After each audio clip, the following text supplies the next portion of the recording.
மெத்த மகிழ்ச்சி அடைந்து உண்மையிலேயே உங்களுடைய வாழ்க்கை இந்த வடபருந்தி இடம் பொருள் இதெல்லாம் பார்க்கும் பொழுது உங்களோடு நானும் ஒற்றுமையாக இருக்க வாழ வேண்டும் என்று எண்ணம் இருக்கிறது. இருப்பினும் என் நிலை இன்னைக்கு நடக்கிறது.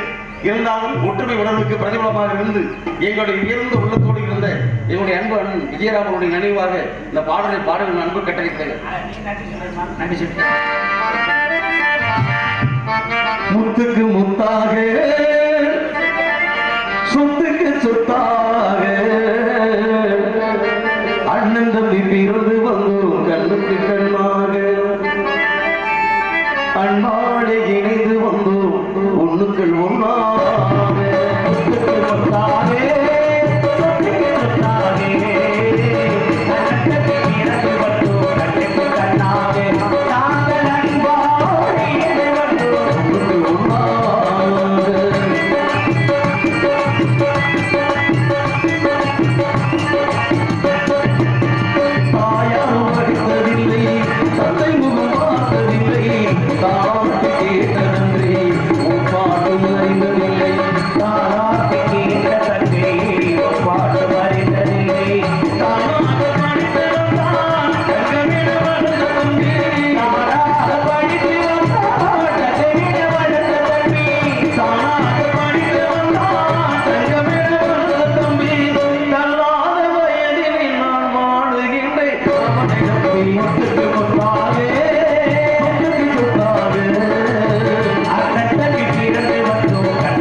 உன்னதமான தலையை சந்தித்திருக்கின்றார். அதனிடம் ஒரு சில விவரங்களை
உண்மையிலேயே கேட்கக்கூடிய கேள்விகளுக்கு ரத்ன சுருக்கமாக பதிலளித்த வைக்க முதல்ல நன்றி.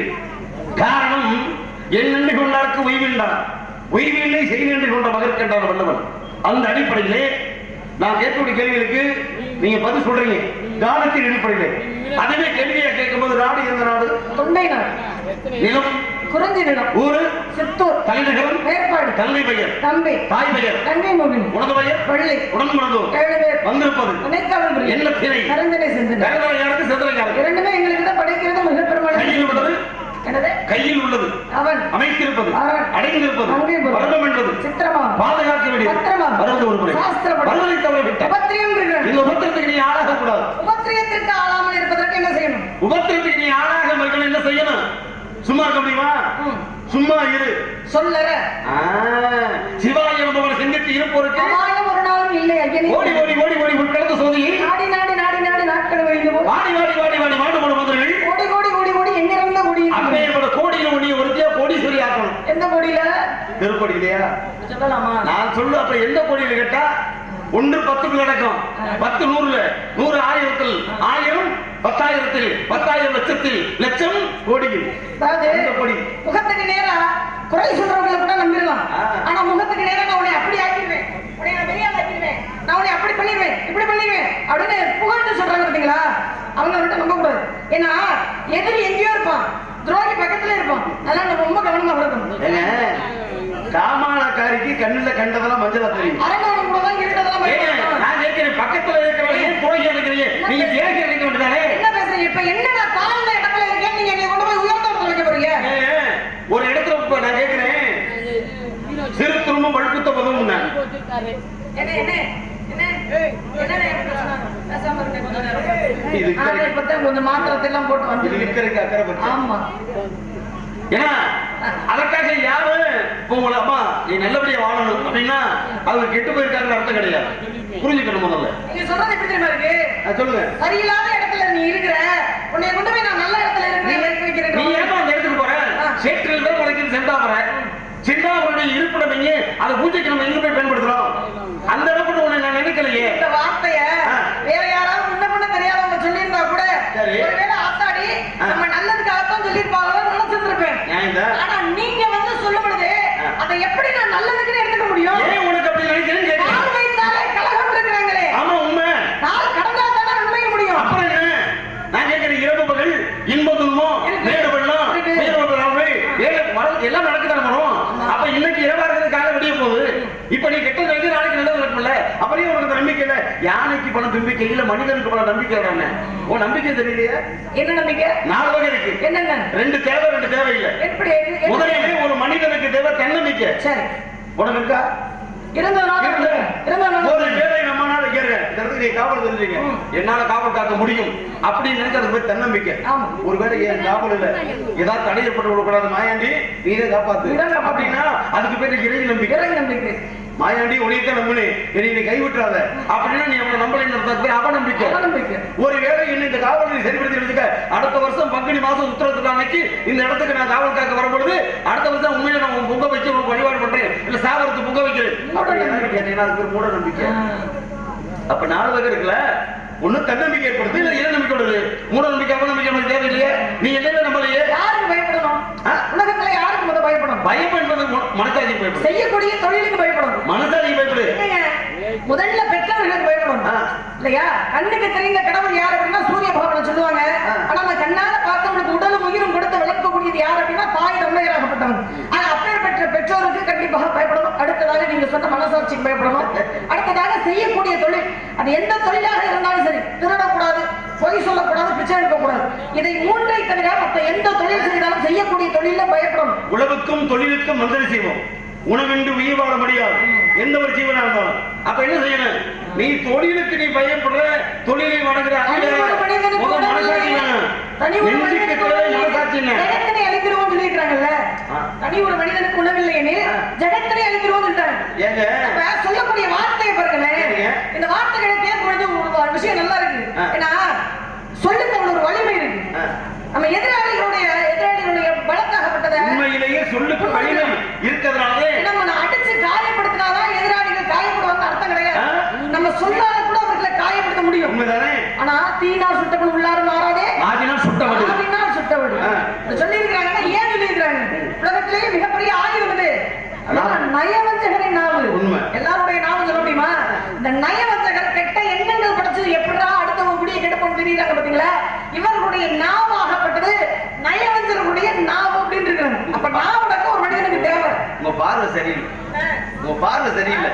அதாவது பேசுறீங்க, பேச்சில வந்து வாயில வார்த்தை வருது, ஆனா முகத்துல வந்து நான் கேட்கிறேன், முகநக நட்பது நட்பென்று நெஞ்சத்து அகநக நட்பது நட்பு. நீங்க சொன்னீங்கல்ல எங்களை பார்த்தாலே அப்படித்தான், ஆனா உங்க முகத்தை பார்க்கப்பட அப்படி தெரியலையே. நான் எப்படி பேசுறேன் பாத்தீங்களா? ஏன்னா என்னை பொறுத்த வரைக்கும் எதிரி இல்லாத வாழ்க்கை இனிப்பு இல்லாத சக்கரை போல. எதிரி இருக்கணும், அதுக்காக பக்கத்துல துரோகி இருப்பாங்க தெரியுமா? துரோகியை பார்த்து எதிரி கிடைக்கிறது இல்லை. என்னை எல்லாம் அப்படி சொல்லாதீங்க, உலகமே ஏத்துக்கிறது. ஒண்ணு நான் சொன்னா மறுபடியும் உங்களுக்கு என்ன அப்படித்தான் ஜாடை பேசு, நீங்க ஏன் பேசுறீங்க? உங்களை நான் சொன்னேன் ஜாடை. அது பேசுறீங்க பாவம். ஜாடைன்னா என்ன?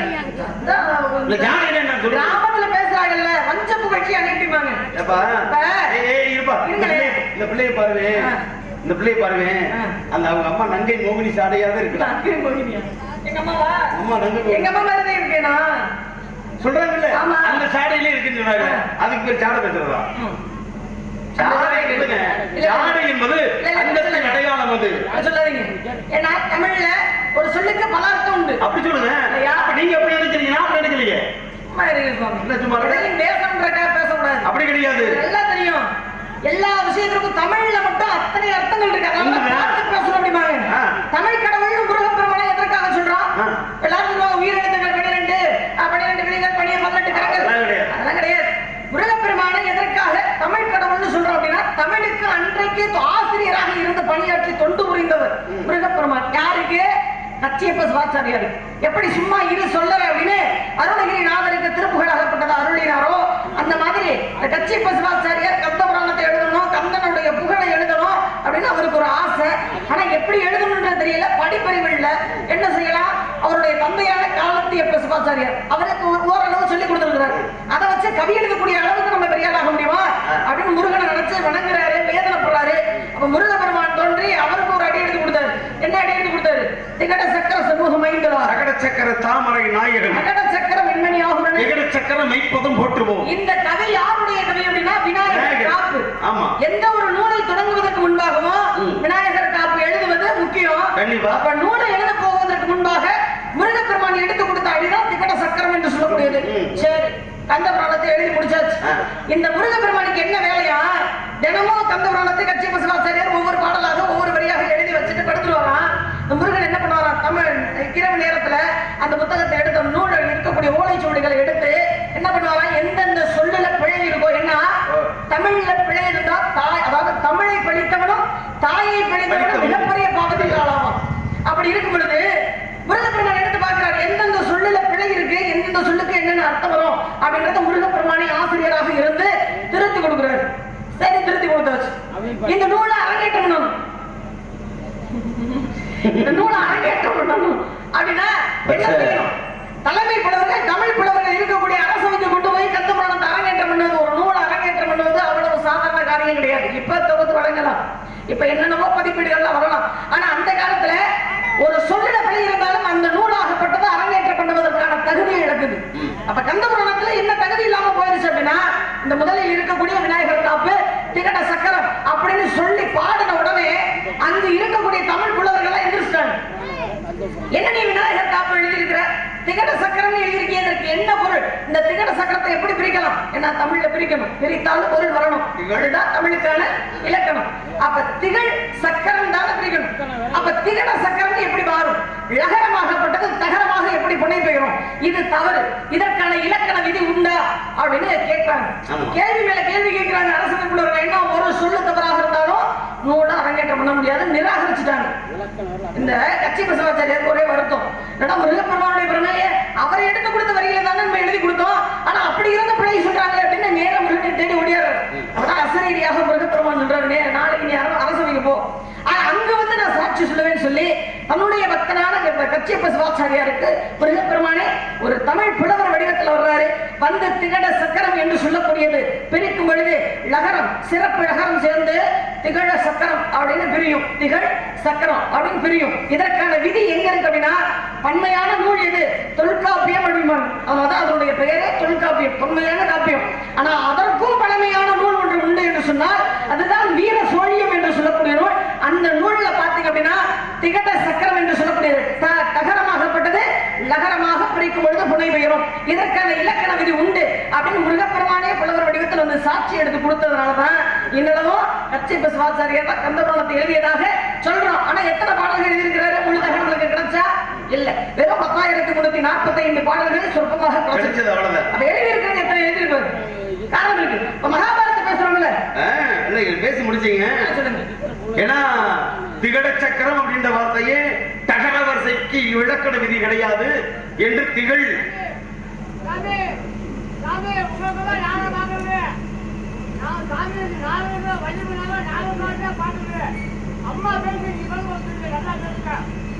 இந்த இந்த இருசக்கர ஐயா இருசக்கர வாகன சாவி கொஞ்சம் யாரோ கொஞ்சம் தொலைச்சிருக்கீங்க போல, அது கீழே இடத்துக்கு வந்தவங்க யாரும் சொல்லி யாருடைய சாவி வாங்கிட்டு போக மாட்டேங்க. எடுத்துட்டு போயிருங்க, இல்லைன்னா நாங்க எடுத்துட்டு போயிருவோம். அருமையான ஒரு விளக்கத்தை, ஏன்னா அந்த உலகத்துல வந்து முருகப்பெருமானே ஆசிரியனாக வந்து கச்சியப்ப சிவாச்சாரியருக்கு எடுத்து கொடுத்தாரு. ஏன் கச்சியப்ப சிவாச்சாரிக்கு மட்டும் எடுத்து கொடுத்தாரு? அருணனுக்கும் எடுத்து கொடுத்தாரு. சதா சர்வகாலம் கும்பல பொறிக்கா தெரிஞ்சேன். யாரு வரும்போது இப்படி சொல்லிக்கிட்டு இருக்கீங்க? இங்க இல்லைங்க, நீங்க வாட்டுக்கு வேற வேற சொல்றீங்க. ஏன்னா கண்ட இடத்துல வந்து கன்னிப்பெண்ணை பார்த்த உடனே ஆசை வரும், காசை கொடுத்தேன், அனுபவிச்ச சகல விதா இசைத்தை பார்த்தேன். கடைசியில என்னாச்சு? கட்டிய மனைவியை விட்டு காசனாலதான் எதையும் சாதிக்க முடியும் அப்படின்னு பண்ண பொழுது தன் கூட பிறந்த அக்கா வறுமையில வாடி 10 பாத்திரம் தேய்ச்சு தம்பியாகப்பட்ட குடும்பப்படி தகுதி கொண்டு போனானே. இதற்கு இடையே அவனுக்கு வந்து உடம்புலாம் வியாதி வந்துருச்சு. அப்ப வியாதி வந்த குஷ்டநோய் வந்துருச்சு. அப்பயும் பெண் ஆசை விடல. அப்ப கேட்கிறேன், அக்கா என் மனைவி என் கூட இருக்க மாட்டா, சந்தோஷம் இல்லாம நான் எப்படியாவது வேற பண்ணி என் சுகத்தை அனுபவிக்கணும், எனக்கு காசு வேணும் அப்படின்னு கூட பிறந்த அக்காட்ட கேட்கிறேன். அப்ப அவ சொல்றான், நானே வீடு விட போய் 10 பாத்திரம் சேர்த்து வச்சு உங்க குடும்பத்தை காப்பாத்திக்கிட்டு இருக்கேன், பொண்டாட்டி இப்படி கைவிட்டு அவங்க கூட ஒன்னா இல்ல, இப்ப இதுக்கு போய் காசு கேட்கிறேடா, நான் எங்க ஒருவேளை நீ என்ன அனுபவிக்கணும்னு சொல்லி இருந்திருந்தா நான் கூட பிறந்த பிறப்பு கூட இல்லாம நானே உனக்கு வாங்க.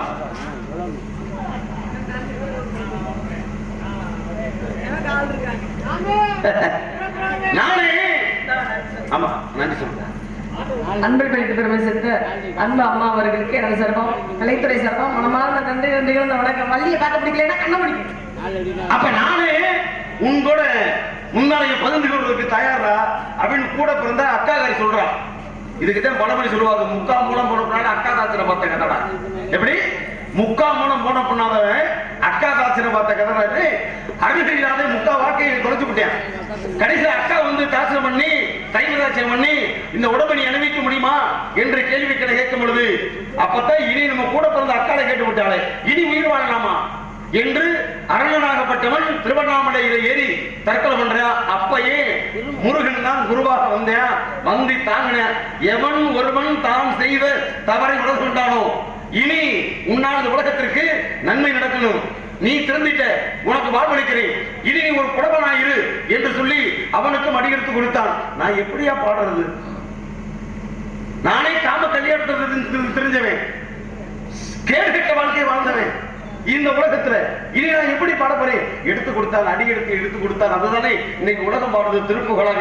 முத்தித்திர பக்தித்திரனை அத்திக்கிற சத்திச்சரவனை முத்திக்கொரு வெத்துக்குருவரை என போதும் என்று எடுத்து கொடுத்தானே. அங்க மட்டுமா குருவாச்சா, இங்கேயும் குருவா வந்தியா? எல்லா இடத்திலும் குருவா உலகத்திலேயே அப்பனுக்கே பாட சொல்லணும் இல்லையா? அப்பனவே வந்து கொட்டி சிறையடைச்சணும் இல்லையா?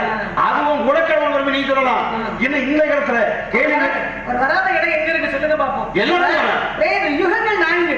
வேதாயுகம், திரேதாயுகம், துவாபரயுகம், கலியுகம் சொல்லக்கூடிய மிருகப்பிரமாண கலியுக கடவுளாகத்தான் எல்லாரும் சொல்லுவோம். திரேதாயுகத்துல எனக்கு ஒரு விஷயம் இது வராத இடம் பேசுங்க. ஏன் பயப்படுறீங்க? பயம் இல்ல. மனோரஞ்சனி வரேன்னு மருந்து முடிச்சு படுத்துங்க, வராதீங்க. மனோரஞ்சனி வரேன்னு மருந்து முடிச்சு படுத்துங்க, வராதீங்க. பேச மாட்டீங்களா? ஏன் பயப்படுறீங்க? எதுவும் கேள்வி கேட்டு வேணா? கேள்வி கேட்கத்தான் செய்வேன். அப்புறம் எதுக்கு வந்துருக்குறோம் அந்த இடத்துக்கு? மருந்து கொடுத்ததே நான் தானே. மனித பிறவியா? சரி, இருந்துட்டு போ. அப்ப சில இடத்துல அகிம்சை இருக்கு, சில இடத்துல அது ஹிம்சையாவும் இருக்கு. எல்லா யுகத்திலும் வரக்கூடியவர் மிகப்பெருமானாகப்பட்டவர். திரேதா யுகத்துல ராமாயணம் நடந்தது. ராமாயணத்துல என்ன நடந்தது? ராமனுக்கு அன்று நண்பனாக வந்த புகனாக வந்தார். அது மட்டுமில்லாது திரேதா யுகத்துல ஹரிச்சந்திரனுடைய புராணமாகப்பட்டவர் வந்தது. ஹரிச்சந்திர காவியத்துல முக்கியமான ஒரு இடத்துல மிருகப்பெருமான் ஒருவர் தெரியுமா? லோகிதாசனை பாம்பாகப்பட்டது தீண்டு கொடுத்து அந்த பாம்பாக ஒரு இடத்துல வந்தது மிருகப்பெருமான். மகாபாரதத்துக்கு சிகண்டிக்கு மாநிலத்துக்கு வந்த அப்படி பார்த்தா 4 யுகத்துல முருக வரைக்கும் தெரியுது. சிகண்டிக்கு வெற்றிக்கான மாலையை கொடுத்தது முருகப்பெருமான் தான். ஆனா அந்த மாலையை சூடுவதற்கு இது நேரம் வரை இன்னி ஒரு பிறகு எடுத்தாலும் யாராலும் முடியாது. காரணம் என்ன? அப்பேற்பட்ட மாபெரும் வீரரான பீஷ்மரை அழிப்பதற்கு யாருமே கிடையாது. அவர் நினைச்சப்ப அவருக்கு இறப்பு. அது காரணம் என்ன? தந்தை கிட்ட வாங்கின வரம். தந்தையான சந்திரமண்டல் என்ன அங்கே தொட்டு இங்கே தொட்டு பீஷ்மர் வரைக்கும் வந்துட்டீங்களே. சும்மா தோணுகிட்டு இந்த மாதிரி அண்ணன் தங்கச்சி கொண்டாடி பூஜை பொண்டாட்டி புருஷன் எல்லாரும் இருக்கத்தான் செய்வாங்க, பேசாம இருப்பாங்க. என்னென்ன ஒரு பிரச்சனை? தெரியல. பொண்டாட்டி பிரச்சனையா?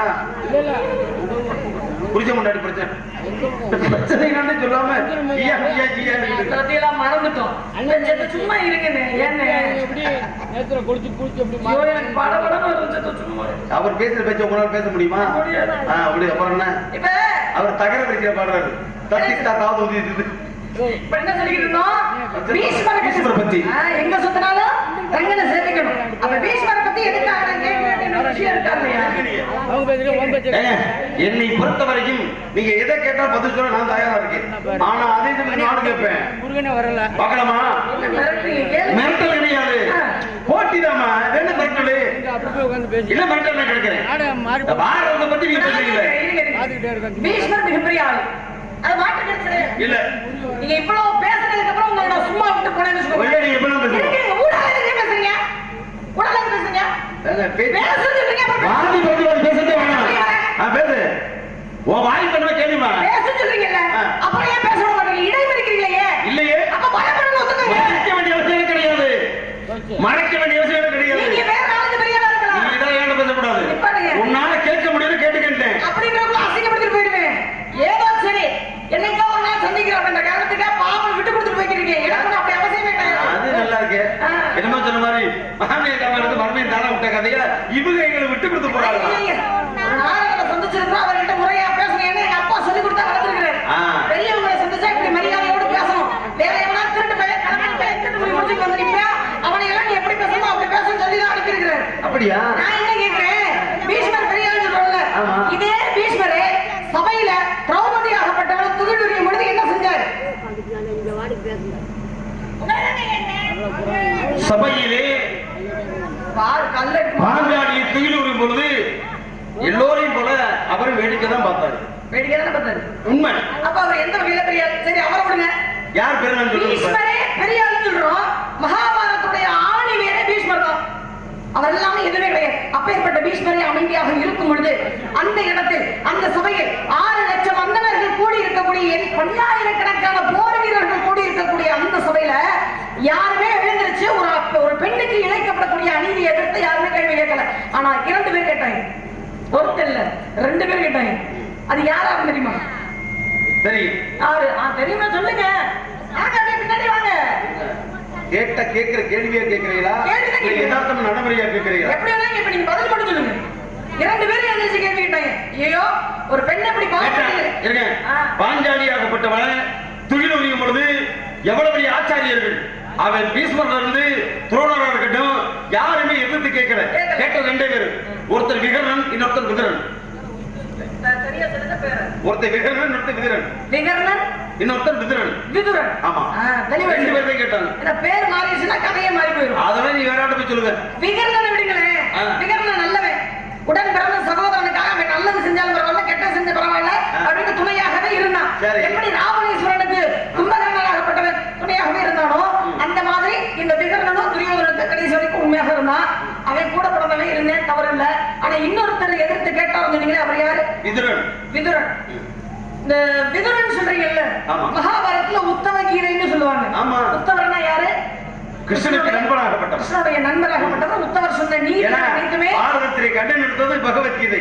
அர்ஜுனன் சொன்னது. உத்தவர் சொன்ன அனைத்து நூல்களுமே உத்தவ கீதைன்னு இருக்கு, ஒரு தனியா இருக்கு. ஆமா, இந்த விதுரன் இருக்காரு பாத்தீங்களா, விதுரன் சொன்ன நீதிகள் அனைத்துமே விதுர நீதி என்று சொல்லக்கூடிய தனிப்பட்ட நூலாக இருக்கு. உண்டு. அப்ப அத்தனை பெரிய தர்மங்களுக்கு வித்தானவர் இந்த விதுரனாகப்பட்டவர். யார் இவர்? யாரு விதுரன்? யார் விதுரன்? இவ்வளவு தர்ம நெறியோடு அவர் செயல்படுவதற்கு இருந்த கூட்டம் அப்படி இல்லையா? ஏன்னா கர்ணன் நல்லவன், இருந்த இடம் தவறான இடம். கடைசியாக கர்ணனையும் தவறாகத்தான் சொன்னோம். அப்பேற்பட்ட விதுரனும் கௌரவர்கள் பக்கம் தான் இருந்தார், வேறு வழி இல்லாம இருந்தாரு. இருந்தாலும் விதுரன் தர்ம நெறி தவறாமல் நடந்தவர்னு சொல்றோமே, எதற்காக? அப்பேற்பட்ட தர்ம நெறி அவருக்கு இருப்பதற்கான காரணம் என்ன? நியாயமா இதுவரைக்கும் யாரும் ஒரு மகாபாரதத்துல கேட்காத ஒரு கேள்வி கிடையாது என்ற கேட்டிருக்கீங்க. எனக்கு ஒரு ஆச்சரியமா இந்த கேள்வி எடுக்கும் பொழுது 2 பேரும் நியாயம் பேசுனா, ஒருத்தர் விகரணன், இன்னொருத்தர் விதுரன். அந்த விதுரன் யாரு? அவன் ஏன் அப்படி பேசுறான்? இதுல விதுரன் நீதியே நூலே இருக்கு தனியா. அவன் சொன்ன வார்த்தைகள் கூட ஒத்துக்கிறோம். இப்ப நீங்க கேட்டீங்க இல்ல, மகாபாரதத்துல ஒரு சின்ன பையன் யாரு அர்ஜுனுடைய மகன் அபிமன்யு. அபிமன்யுவை வந்து எல்லாரும் போட்டு கொண்டாங்க. உண்மைதானே? எல்லாம் சேர்த்து கொண்டாங்க.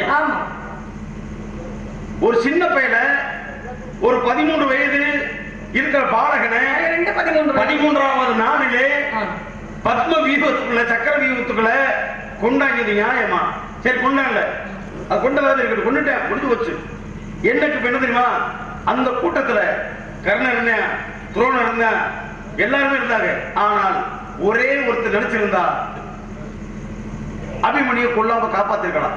யாரும் நினைக்கலையே. கிருஷ்ண பரமாத்மா நினைச்சிருந்தா காப்பாத்திருக்கலாம். அதான் உண்மை. தங்கையுடைய நீ சொல்ல முடியாது. கிருஷ்ணன் வந்து லீலை, நீ நான் பார்த்தா வேலை. என் மாட்டு கிருஷ்ணன் பார்த்தா லீலை. அவன் நினைச்ச எது செய்வேன், அவன் கணக்குல சேர மாட்டேன். அபிமன்யு யாரு? அர்ஜுனனுக்கும் அபிமன்யு யாரு? அர்ஜுனனுக்கு உத்தரைக்கு பிறந்தவன், அர்ஜுனனுக்கும் சுபத்திரைக்கு பிறந்தவன்.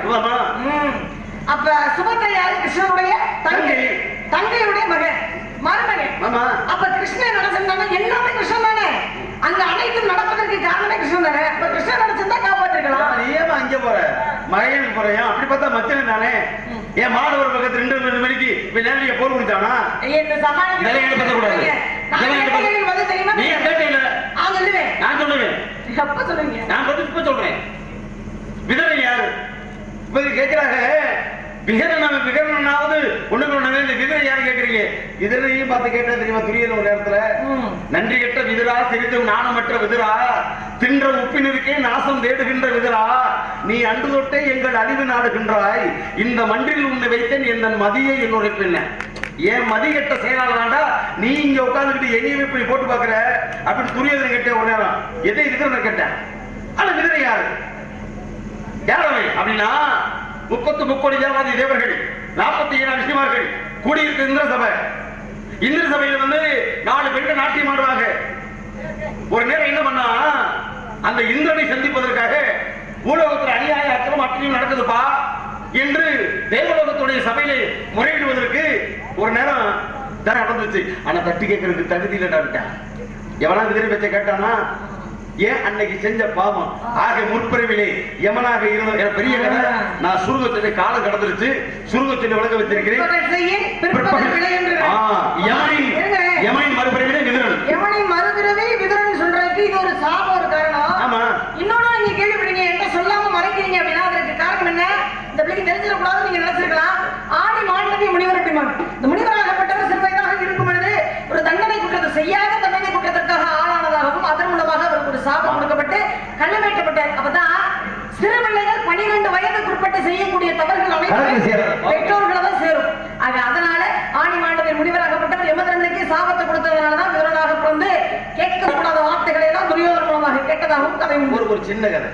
இதை என்ன ஏன்னா பெரிய கதை. அப்புறம் ஆணி மாண்டவர் கொடுத்தா சாபம், அப்புறம் சனிக்கு சாபம் விட்டேன், அப்படி போயிட்டே இருக்கு. அதனால நீ கேட்ட கேள்விக்கு நான் சுத்தமா பதில் சொல்றேன். எனக்கு நீ பதில் சொல்லணும். அதாவது அபிமன்யு அத்தனை பேர் இருந்தாங்க. ஒரு நினைச்சிருந்தா காப்பாத்திருக்கலாம் அப்படின்னா கிருஷ்ணன் நினைச்சிருந்தா காப்பாத்திருக்கலாம். ஆனா அவன் நினைக்கல. அவருடைய நோக்கமே என்ன அப்படின்னா எல்லோருமே அழியணும்ன்றதுதான் நோக்கம். அர்ஜுனனாகப்பட்டவன் இருக்கணும் கடைசி வரைக்கும். ஆனா அர்ஜுனனுக்கு போர் செய்யக்கூடிய அந்த வீரமாகப்பட்டது வேணும். ஏன்னா அர்ஜுனன் தான் பயந்தான். அதனாலதான் சொன்னாரு, எதுக்கு இருக்கக்கூடிய அனைத்துமே ஒரு நாள் இறந்துதான் ஆகணும். அது உண்மமாக நடக்குது அப்படின்ற நினைச்சு நீ கவலைப்படாத அப்படின்னு அர்ஜுனனுக்கு அன்று கீதா உபதேசம் செய்தவர் யாரு? கிருஷ்ண பரமாத்மா. மனபாரத்தை குறைப்பதுதான் அவருடைய நோக்கமே. அப்படி இருக்கும் பொழுது அழிக்காம எப்படி இருப்பாரு? அபிமன்யு இறந்தே ஆகணும், இது விதி. வெள்ளி பாரதத்துல வெள்ளிப்புத்தூரார் அபிமன்யுடைய சரித்திரத்தை மட்டும் தனியாக எத்தனையோ பாடல்கள் எழுதியிருக்கிறார். ஆனா அப்பேற்பட்ட வெள்ளிப்புத்தூராரு அபிமன்யு சரித்திரத்தை எழுதும் பொழுது கண்ணீர் மல்க எழுதினாராம்.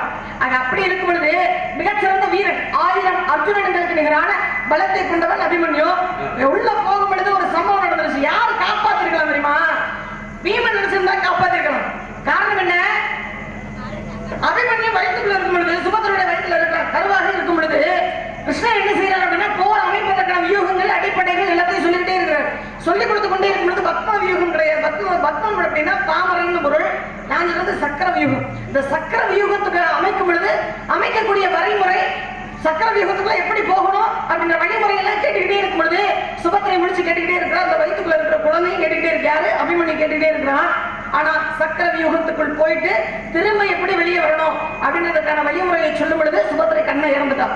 கர்ப்பமாக இருக்கக்கூடிய தாய் தூங்குனா குழந்தையும் தூங்கும், அபிமன்யு தூங்கிட்டோம். உணர்ச்சி நரம்புகள் ஆக சக்கர வியூகத்துக்குள் இருந்து வெளியே வரக்கூடிய வழிமுறை அபிமன்யுக்கு தெரியாது அப்படின்றது எல்லோருக்குமே தெரியும். அதுதான் எதிராளுடைய பலகீனம் தெரிஞ்சுக்கிட்டே போதும். அப்ப பீமன் என்ன செய்யறான், எப்படியாவது வெளியே வர முடியாத அபிமன்யுவை காப்பாற்றலாம் அப்படின்னு போகும் பொழுது ஒரு தேருக்கும் இன்னொரு தேருக்கு இடையில 15 மீட்டர் இடைவெளியா இருக்கணும். முதல்ல அபிமன்யு உள்ள போயிட்டான். பீமன் இடையில போய்கிட்டு இருக்கும்போது அந்த இடத்துலதான் ஜெயத்ரதன் என்ன பண்றான், ஒரு கொன்றை மலராகப்பட்டதை பீமனுடைய தேருக்கு முன்னாடி போட்டுறான். பீமன் எப்பேற்பட்டவன், மிக சிறந்த சிவபக்தன். ஆக சிவனுக்கு உகந்த மாலையாகப்பட்டது தெருவில் கிடந்த உடனே அதை எடுத்து ஒரு ஓரமாக வச்சுட்டு அடுத்ததுக்காக இந்த தேரை செலுத்தி கொண்டு போகும் பொழுது அதற்குள்ளாக சக்கர வியூகமாகப்பட்டு மூடிடுச்சு. அப்ப உள்ள இருந்த நிராயுதபாணியாக இருந்த அபிமன்யுவர் கர்ணனாகப்பட்டவன் இடது கரத்தை வெட்டி எடுத்தால் பின்புறமாக இருந்து ஜெயத்ரதன் தலையிலேயே அடிச்சு கொண்டான். இதுதான் நடந்தது. நினைச்சிருந்தா காப்பாற்றிருக்கலாம், பீமன் நினைச்சிருந்தா காப்பாற்றிருக்கலாம், ஆனா முடியல. அந்த இடத்துல பக்தி தான் அவனுக்கு முக்கியமா படுச்சு, பாசம் முக்கியமா படல. எப்ப பூரா தாத்தியம் பாட்டு அப்பயும் சின்ன போய் பெரிய அத்தனை பேர் இருக்கீங்களே, முடிஞ்சா நான் சின்ன பேர் தானே இங்க அடிச்சு கொள்ள போறீங்க. ஒரு ஆயுதத்தை கொடுங்க கேட்டா கொடுத்தாதான் இவன் கொடுக்கல. எல்லாம் எல்லா தானும் செஞ்சாங்க கர்ணங்க, ஆனா கொடுக்கலையே. ஒரு சின்ன பேர் அடிச்சு கொண்டதுக்கான காரணம் ஆயிட்டானே. இப்ப நிறைய இருக்கு. வாழும் தானும் இடியின் கையில் இருந்தாலும் பதிகண்டு உடை கணக்கான ஒரு பதி மாப்பிள்ள பாட்டு வந்திருக்கேன். ஆமா, ஏன்னா காட்டுல போய் தூத்தணும், கதவருக்கு போய் சாத்தணும், வரது அதனால உங்களுக்கு அழகான மாப்பிள்ள முருகன், அவனே உனக்கு கொடுத்தது. கந்தன், கடம்பன், கார்த்திகேயன், குமரன், இதெல்லாம் நான் கும்பிடுற தெய்வத்துடைய பேர் மாதிரி. சாட்சாத் அவன் தான், அவனே உனக்கு கொடுத்தேன். என்ன எப்படி சொல்லிட்டீங்க? ஆமாங்க, ஏதோ கையெடுத்து வணங்கக்கூடிய ஒரு தெய்வத்தை போய் கணவன் சொல்றீங்களே, எப்படி ஏத்துக்க முடியுங்க? பேருக்கிட்டே கணவன், உனக்கு கண் அவன். இல்ல வேண்டாம், அதனால தான் சொல்றேன். ஏன் பிடிக்கல? பிடிக்கல பிடிக்கல. நல்லா இருக்கு உங்க சௌரியத்துக்கு.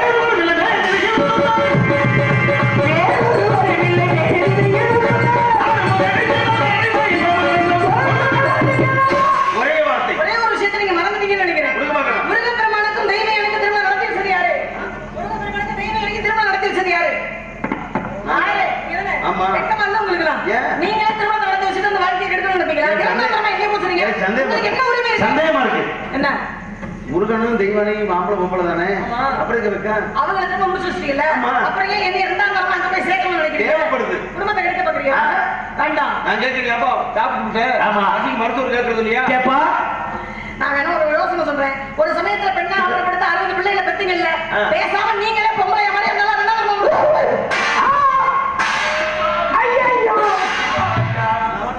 ஆமா. ஏப்பா நான் போய் என்ன பண்றது? என்ன பண்றது? என்ன பண்ணுங்க, எனக்கு தேவையில்லை. எனக்கு கொஞ்சம் தொழில் என்ன கல்யாணம் பண்றதானே? எப்ப இந்த வேலையை பார்க்க ஆரம்பிச்சீங்க?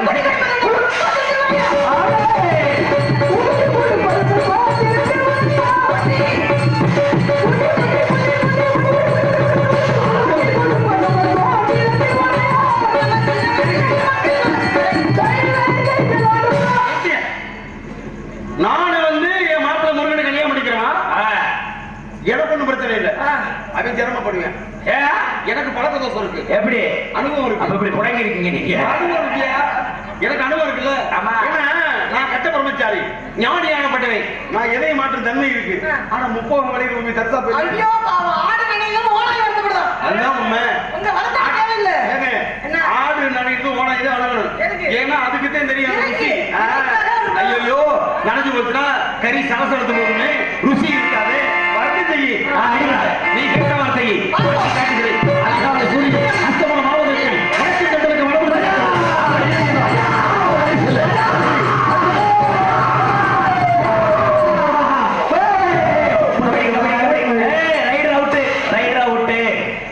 கோபத்தை பாரு, எப்படித்தான் தலையில வீட்டுல வச்சு சமாளிக்கிறாங்க.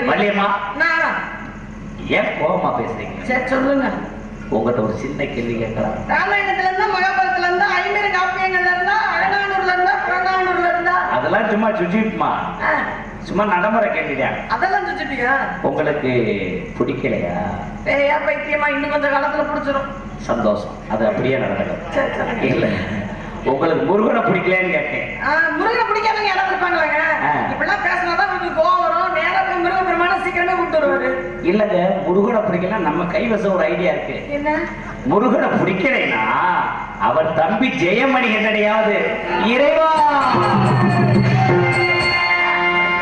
எடுத்து இப்ப மைக்க முழுக்க முழுக்க நாடகத்தை கெடுத்தவனே நீயா